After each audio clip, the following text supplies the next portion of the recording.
ఎడారిలో సెలయేర్లు. జనవరి 9వ తేదీ కొరకు వ్రాయబడిన ఈ భాగాన్ని మీకు చదివి వినిపిస్తున్నది సహోదరుడు పాల్ సుందరం. మన ఎడల ప్రత్యక్షము కాబోవు మహిమ ఎదుట ఇప్పటి కాలపు శ్రమలు ఎన్నతగినవి కావని ఎంచుచున్నాను.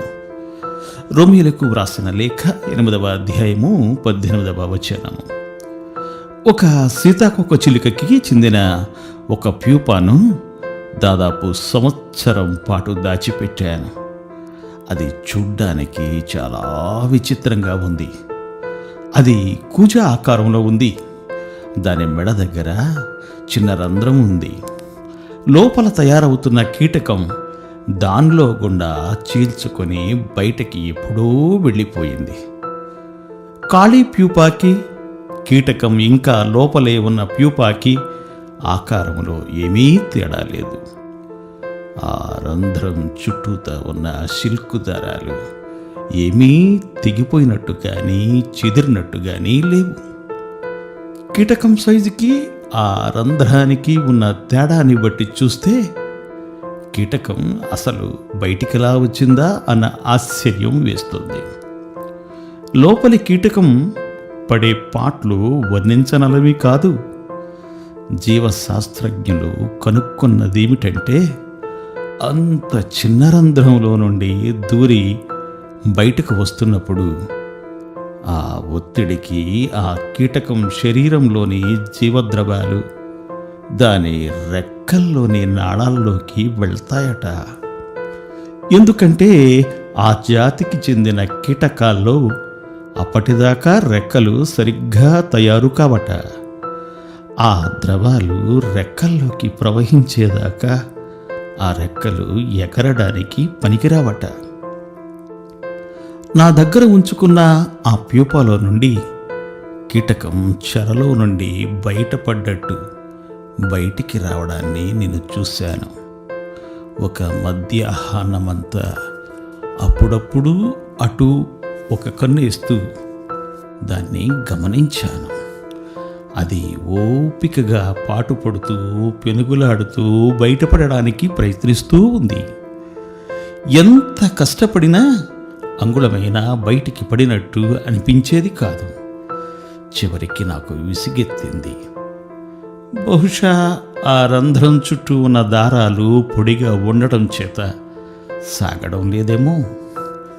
నేను ఆ ప్యూపాన్ని చెట్టు మీదే ఉంచినట్టయితే ఆ దారాలకి కాస్త చెమ్మ తగిలి రబ్బరులాగా సాగేవేమో.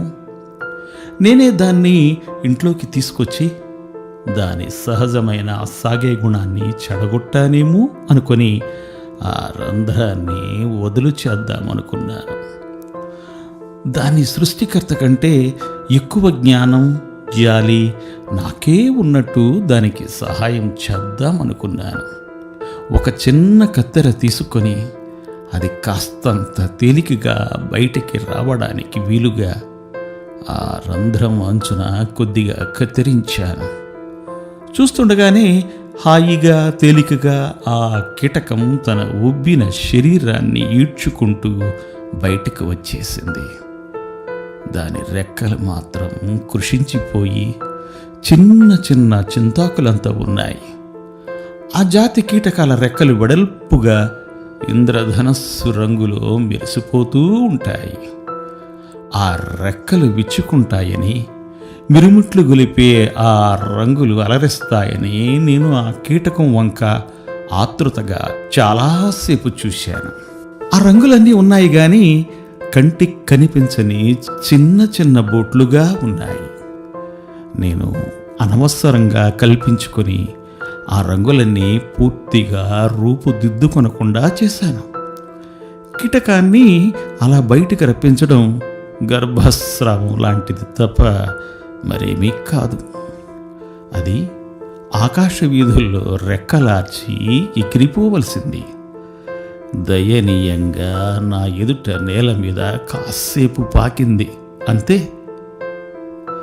బాధలో, చిరాకులో, దుఃఖంలో అయోమయంగా తిరుగులాడుతుండే వాళ్ళని చూస్తూ దీని గురించి నేను చాలాసార్లు ఆలోచించాను. క్రమశిక్షణను కత్తెరతో కత్తిరించేసి పూర్తి బలం తెచ్చుకునే అవకాశాన్ని జార విడుచుకుంటారు దూరదృష్టి లేని మనుషులు.